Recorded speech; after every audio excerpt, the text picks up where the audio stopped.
السلام علیکم دوستو، کیا حال چال ہے آپ کے؟ امید کرتا ہوں آپ تمام حضرات خیریت سے ہوں گے، اور اس دعا کے ساتھ کہ اللہ تعالیٰ سب کو اپنی حفظ و امان کے اندر رکھے۔ تو دوستو، آج کی جو ویڈیو ہے یہ تھوڑی مختلف ہے، کیونکہ عید ابھی گزری ہے، آپ لوگوں نے عید کی خوشیاں منائی ہوں گی، اور دعا ہے کہ سب کی عید اچھی گزری ہو، اور آئندہ بھی اللہ رب العزت آپ کو خوشیاں جو ہیں وہ نصیب فرمائے۔ لیکن ایک طرف کچھ ممالک کے اندر عید کی خوشیاں منائی جا رہی ہیں، اور ادھر ایران کے اندر جو ہے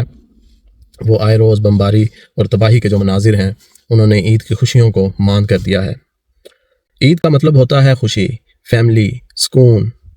لیکن اس دفعہ کی جو عید تھی وہ مختلف تھی کہ دنیا کا ایک بڑا آبادی کا حصہ ہے ایران۔ پہلے غزہ کے بارے میں ہم ایسا سنتے تھے، اب جو ہے وہ مڈل ایسٹ کے کئی ممالک جو ہیں ایران سمیت اس زد کے اندر ہیں، چاہے ایران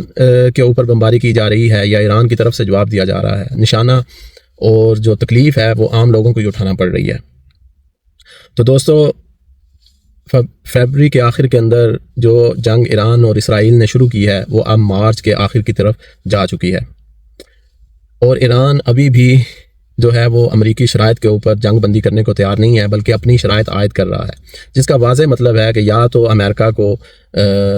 درمیانے طور پر کے اوپر اس جنگ کو ختم کرنا پڑے گا، یا ایران بھی پھر آخری حد تک جانے کے لیے تیار ہے، جس میں اس میں کوئی شک نہیں ہے کہ نقصان ایران کا ہی زیادہ ہو رہا ہے، لیکن اس سے دنیا کے اوپر اس جنگ کا جو اثر پڑ رہا ہے کہ یہ جنگ بڑھتے بڑھتے ساری دنیا کو اپنی لپیٹ میں لینے جا رہی ہے۔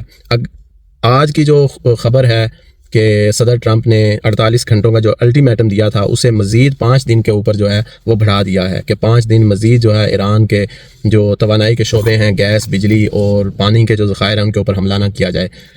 حقیقت کے اندر اس سے گھٹیا عمل کوئی نہیں ہوتا کہ آپ کسی ملک کی جو عام لوگوں کی جس سے زندگی چلتی ہے ان جگہوں کو آپ نشانہ بنانا شروع کر دیں۔ یہ ایک قسم کا بھوکا مارنے، یہ جنگ شروع تو کی تھی ایران کی عوام کو آزادی دلوانے کے لیے نا، ایک رجیم سے آزادی دلوانے کے لیے، لیکن اب یہ جنگ آ گئی ہے ایرانی عوام کو ختم کرنے کے لیے۔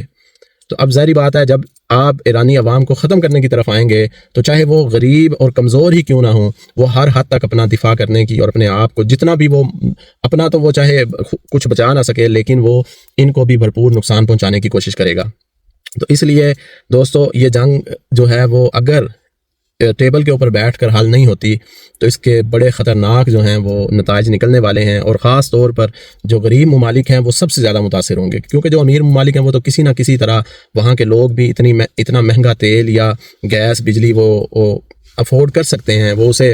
مطلب برداشت کر سکتے ہیں اتنی مہنگائی کا بوجھ جو امیر ممالک ہیں، لیکن غریب ممالک کی عوام اتنی مہنگائی کا بوجھ کیسے برداشت کرے گی؟ تو ان کے لیے بنا جنگ کے ہی جو ہے وہ جنگی صورتحال بن جائے گی۔ کہا جا رہا ہے کہ پاکستان کی جو فضا ہے وہ ایران کے اوپر حملوں کے لیے استعمال کی گئی ہے۔ ایران اس کے اوپر سننے میں آیا ہے کہ اس نے پاکستان کو یہ کہا ہے کہ اگر تو آپ کی جو فضائی اسپیس ہے وہ اس کام کے لیے استعمال کی گئی ہوئی تو یہ آپ کے لیے اور ہمارے لیے اچھا نہیں ہوگا، کیونکہ ہمارے تعلقات اچھے تھے تو آپ اسے خراب کرنے کی پھر کوشش کر رہے ہیں۔ اب دیکھتے ہیں یہ جنگ کس طرف جاتی ہے، لیکن ہمیں سب کو اس کے لیے، کیونکہ ہم عملی طور پر تو عام عوام اس جنگ کو روکنے میں کوئی کردار ادا نہیں کر سکتے۔ بے شمار مظاہرے عراق جنگ کے خلاف بھی ہوئے لیکن کسی نے ان مظاہرین کی نہیں سنی اور عراق کو تباہ و برباد کر کے رکھ دیا۔ اسی طرح اب بھی جنگ کے خلاف بے شمار آوازیں اٹھ رہی ہیں، مظاہرے ہو رہے ہیں، لیکن جیفری ایپسٹین فائل جو ہیں وہ بڑی تگڑی ہیں، وہ بہت تگڑی ہیں، ان کے اندر بڑی طاقت ہے اور وہ شاید دنیا کا امن تباہ کرنے کے لیے کافی ہیں۔ تو اللہ رب العزت آپ سب کا، ہم سب کا حامی و ناصر ہو، ایک دوسرے کا خیال رکھیں اور ایک دوسرے کا احساس کریں، یہی زندگی ہے اور یہی عید کا پیغام بھی۔ اللہ حافظ۔